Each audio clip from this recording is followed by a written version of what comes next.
ফেরিঘাটের বাস দুর্ঘটনা থেকে শুরু করে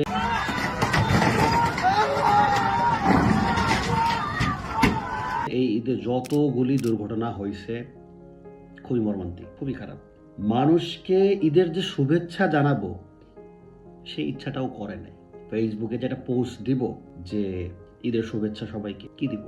ফেসবুকটা স্ক্রল করলেই একটার পর একটা লং দুর্ঘটনা, বাস দুর্ঘটনা, ট্রেনের দুর্ঘটনা চলতেই আছে। আমি দুর্ঘটনা নিয়ে স্পেসিফিক কিছু বলিনি, বাট পরিবহন সেক্টর নিয়ে বলতে চাইছিলাম একটা ভিডিওতে।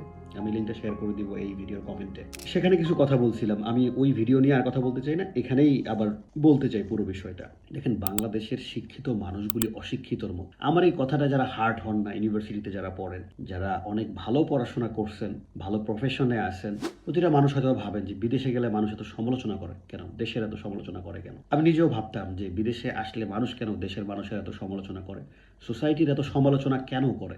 এখন আমি খুব ভালো করে জানি, বিদেশে আমাদের এই ইউকেতে শিক্ষিত হওয়া লাগে না। রুটি রুজির জন্য, একটা বাড়ি করার জন্য খুব শিক্ষিত হওয়ার প্রয়োজন হয় না, কোনো শিক্ষাগত যোগ্যতাই লাগে না।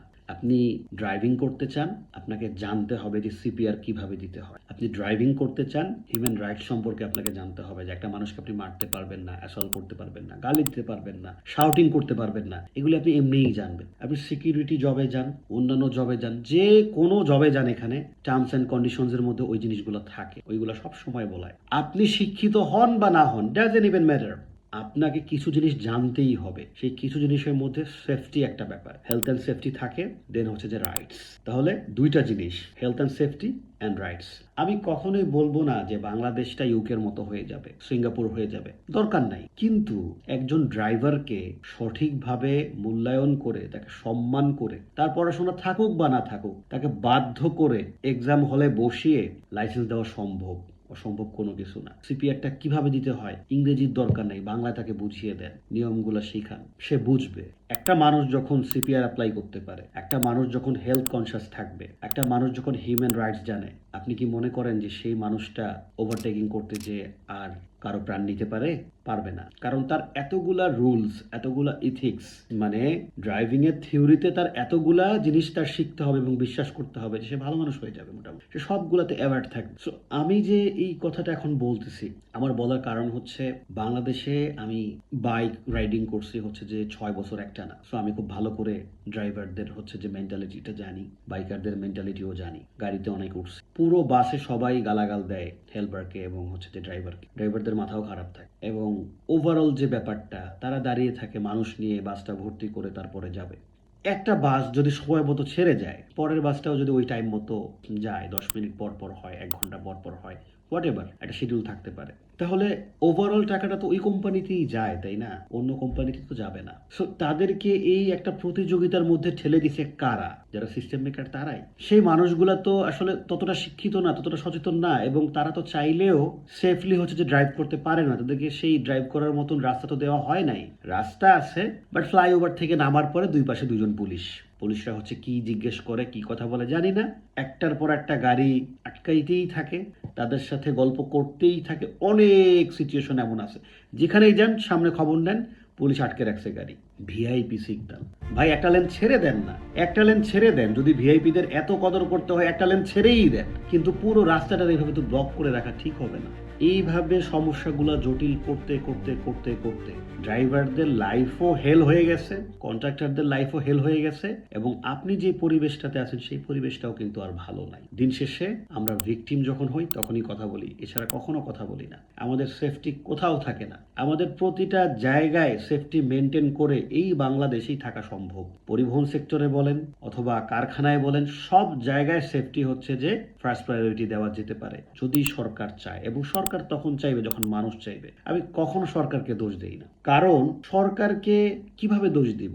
সরকার ভালো কাজ করতে গেলেই মানুষ তাদের সমালোচনা করে, বিরোধী দল তাদের সমালোচনা করে, পাবলিক প্রেসারকে মেনটেন করে সরকারের কাজ করা লাগে। এটা বাস্তবতা। হয়তোবা বলতে পারেন যে কেমন সরকার, কেন পারবে না, এই পারবে না, ওই পারবে না, সেই পারবে না, কেন পারবে না, ব্যর্থ সরকার, অনেক অভিযোগ করতে পারবেন। কিন্তু আপনি যদি সত্যিকারে পরিবর্তনটা চান, তাহলে সরকারের প্রতি আর কোনো অভিযোগ করবেন না, অভিযোগ করবেন তখন মানুষের প্রতি। মানুষ চায় না বিধায় আজকে সিকিউরিটি নাই। ওই আরিচা ঘাটে যেখানে ঘটনাটা ঘটছে, সেখানে চাইলে কি ব্যারিকেড দিয়ে রাখা যাইতো না? আমি একটা নিউজে দেখলাম, নিউজের সত্যতা আমি এখনো বের করতে পারিনি, যে হেল্পার নাকি গাড়িটাকে তুলতে চাইছিল। এটা বাংলাদেশে খুব কমন একটা ব্যাপার, যে যখন হচ্ছে যে ওস্তাদরা, মানে ড্রাইভারদের ওস্তাদ বলে, তারা যখন হচ্ছে যে একটু রেস্ট নেয়, হেল্পাররা তাদের টুকটাক কাজ করে দেয়। তাদের রিয়েল ড্রাইভিং টেস্ট কখনো হয় না। তারা হচ্ছে যে গাড়িটা পার্কিং করে, বাসটাকে ঘুরায়, পার্কিং করতে করতে আস্তে আস্তে শিখে। এভাবেই শিখে, আসলে মেইন রোডেই শিখে। কোনো আলাদা জোন নাই, আলাদা কোনো জায়গা নাই, আলাদা কোনো ট্রেনার নাই। এভাবেই তারা আসলে শিখে। আমি তেজগাঁও ট্রাক স্ট্যান্ডের অনেক মানুষকে চিনি, তারা হচ্ছে যে অধিকাংশই ড্রাইভিং শিখছে এইভাবে, ওস্তাদের সাথে সাথে যে এইভাবে ওইভাবে শিখে ফেলছে। দুর্ঘটনাগুলি দেখেন কতটা সহজ, কারণ এভাবেই তো আমাদের প্র্যাকটিসটা চলে আসতেছে। আমি শুধু আপনাদেরকে এটা বলতে চাই যে দেখেন, কন্টেন্ট তো অনেকেই বানায়, আমিও এটা একটা কন্টেন্ট বানাইছি, ডেফিনেটলি ইটস আ কন্টেন্ট। কিন্তু যখন কেউ সামাজিক সচেতনতামূলক কন্টেন্ট বানায় এবং রাজনৈতিক প্রোপাগান্ডা ছাড়া সবার ভালোর জন্য কথা বলে, তাকে একটু সাপোর্ট করেন প্লিজ। অনেক মানুষ আছে যারা হচ্ছে যে সমাজের পরিবর্তনের জন্য কাজ করতেছে, বাংলাদেশে কাজ করতে, বিদেশে বসে কাজ করতেছে। যারা বিদেশে বসে বসে বাংলাদেশে দুই গ্রুপের মধ্যে মারামারি লাগায়, কাটাকাটি লাগায়, ওদের বড় স্বার্থ আছে। কিন্তু যে মানুষগুলি সমাজ নিয়ে কথা বলে, সে মানুষগুলির তেমন কোনো স্বার্থ নাই। তাদের একটাই মাত্র স্বার্থ, সেটা কি জানেন? বাংলাদেশটা সত্যিকারের পজিটিভ একটা পরিবর্তন, ইতিবাচক একটা পরিবর্তন। বাংলাদেশটা ভালো হবে, বাংলাদেশটা এতটা সিকিউর হবে যে আমরা গর্ব করে বলবো যে আমাদের দেশ সবচাইতে ভালো। এই জিনিসটা আমরাও বলতে চাই, এই জিনিসটা আমি বলতে চাই। আমি যদি ব্রিটিশ পাসপোর্টও কখনো নেই, আমি ব্রিটিশ হব না। আমি তো বাংলাদেশি, আমি তো বাঙালি, আমার এই রক্ত তো বাঙালি রে ভাই। আমি তো বাংলাদেশের মানুষ। আমি পৃথিবীর যেখানেই যাই না কেন, ওইটা আমার দেশটা, সুবিধার জন্য যাইতে পারি। আমার দেশ বাংলাদেশ। বাংলাদেশের একটা সঠিক উন্নয়ন হচ্ছে যে আমার দেশের উন্নয়ন, আমার উন্নয়ন। ব্যক্তিগতভাবে আই ফিল লাইক দ্যাট যে ওটা আমার জন্য হবে। সো প্লিজ, আপনারা যে যেখানে আছেন, সেফটিটাকে প্রায়োরিটি দেন, চেষ্টা করেন কথা বলার। মানুষ চাইলে সরকার সেফটি এনশিওর করবে। সরকার কখনোই এমন বিষয়ে কাজ করবে না যেটা মানুষ চায় না। মানুষের কাছে আনপপুলার হয়ে যেতে হবে। আশা করি বিষয়টা বুঝবেন। আসসালামু আলাইকুম।